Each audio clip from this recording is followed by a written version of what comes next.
মানুষের উৎসব কবে?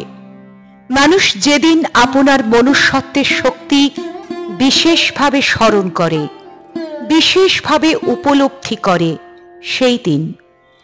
যেদিন আমরা আপনাদিগকে প্রাত্যহিক প্রয়োজনের দ্বারা চালিত করি, সেদিন না। যেদিন আমরা আপনাদিগকে সাংসারিক সুখ দুঃখের দ্বারা ক্ষুব্ধ করি, সেদিন না। যেদিন প্রাকৃতিক নিয়ম পরম্পরায় হস্তে আপনাদিগকে ক্রীড়া পুত্তলির মতো ক্ষুদ্র ও জড়ভাবে অনুভব করি, সেদিন আমাদের উৎসবের দিন নহে। সেদিন তো আমরা জড়ের মতো, উদ্ভিদের মতো, সাধারণ জন্তুর মতো।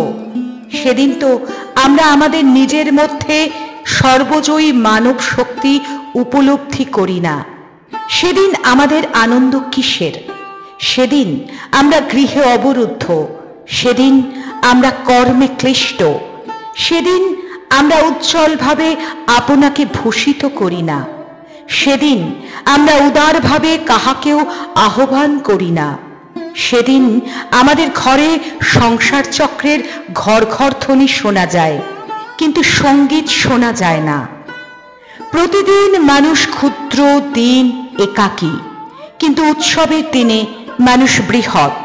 সেদিন সে সমস্ত মানুষের সঙ্গে একত্র হইয়া বৃহৎ। সেদিন সে সমস্ত মনুষ্যত্বের শক্তি অনুভব করিয়া মহৎ।